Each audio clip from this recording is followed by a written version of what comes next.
Ricardo, você é professor do Instituto Federal, Sim, conhece bastante sobre educação e participou desse processo que teve de revolução na educação através do Enem no Brasil. sim.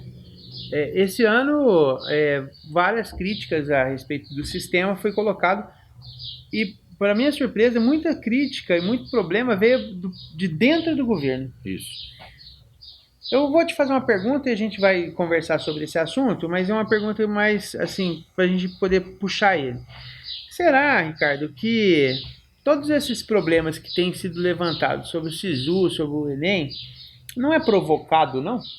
Ah, tem essa desconfiança. E assim, a gente não corre o risco de cair nessa provocação e começar a fazer a crítica do processo Sim, e não criticar quem fez o processo? exatamente. É, e aí, considerando o seguinte, que o Enem é uma coisa tão grande, que tem vários profissionais de altíssima qualidade envolvidos. Se a Sim, gente fala que teve problema, a gente tem que definir aonde que teve problema. exatamente. Não pode generalizar como o processo ser o problema, não é isso? Exatamente. Ó, tem uma grande realidade, é que esse governo que aí está, ele tem tido com a educação um, uma posição assim, vamos tentar pegar mais leve, mas uma posição de não é de rejeição, mas ele tá mal.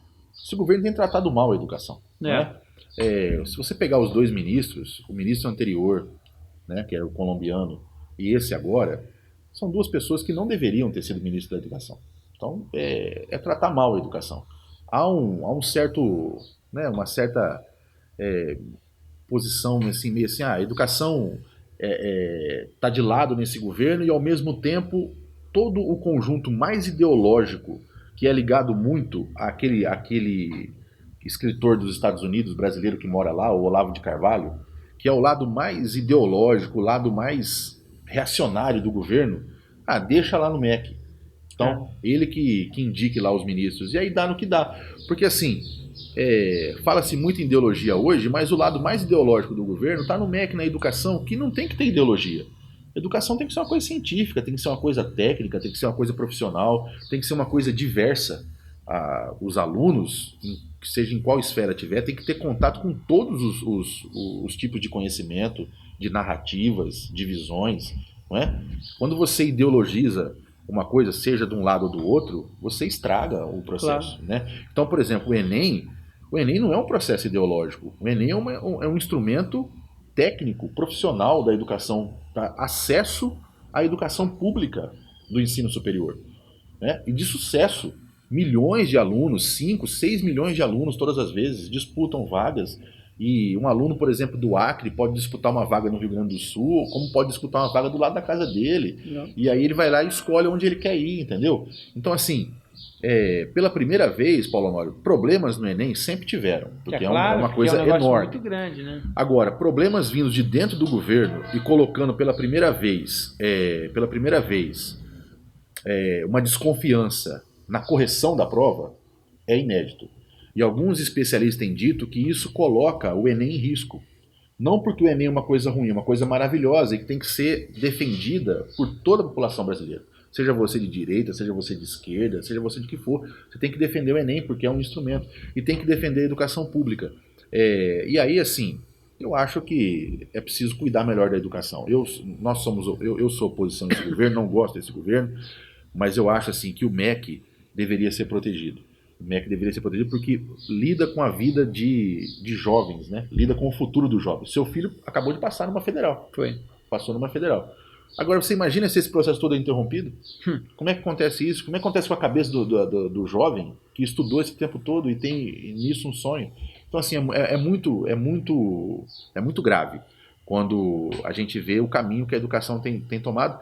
E assim, e por outro lado, a gente falou isso na semana passada e eu vou repetir, um país que não tem projeto, um país que está destruindo a sua indústria, um país que tem um projeto de transformar o país num grande fazendão exportador de commodities, o sistema educacional pouco importa. Porque para você ser Deixa um lá. entregador de Uber, de comida, você não precisa estudar. Então eu acho que, ao mesmo tempo que é uma falta de competência, uma ideologização desnecessária e prejudicial. Há também aí um projeto. Claro. Certamente que é um projeto, porque o sistema educacional público brasileiro, a universidade pública brasileira, ela surgiu junto com o projeto de industrialização do país nos anos 30. Foi de lá para cá que surgiu isso. Então ela é parceira. O desenvolvimento tecnológico e científico das universidades públicas brasileiras, que é muito bom, ele é parceiro do desenvolvimento industrial. A partir do momento que você não tem mais indústria, que você não se interessa mais por tecnologia, por industrialização, para que você vai ter que ter universidade? Então, está também inserido um projeto e é muito preocupante. Eu acho que a sociedade brasileira, se ainda não se antenou para isso, eu acho que vai ter que se antenar e vai ter que ter uma mobilização muito grande para defender um patrimônio, porque a educação pública brasileira, apesar de ela ser ruim no ensino básico, ela é de excelência no ensino superior. E a gente não pode dizer assim, ó, é ruim no ensino básico e é bom no superior, então vamos acabar com o superior e investir no básico. Não, tem que investir no básico para o básico chegar aonde está o superior, porque é assim que você desenvolve o país, né? Claro. Beleza. Assim, eu acho que é perfeito, a gente tem que defender esses processos que foram colocados, esses sistemas, né, que é, por exemplo, o Enem, o SISU, o ProUni, todos os processos aí da educação têm que ser defendidos por todos, né? Exatamente. Eventuais problemas têm que ser corrigidos e denunciados quem são os responsáveis. Eu não vou entrar muito nesse assunto, mas, por exemplo, eu não movo uma vírgula dizendo assim, tire o ministro. Sim. Porque não adianta, Ricardo. A questão não é o cara. Sim. A questão é o governo mesmo. Isso então, mesmo. assim, a gente tem que ter claro isso. É um governo. Não adianta falar, vamos mudar o camarada lá que não vai resolver. Quanto pior o cara for, melhor vai ser para eles.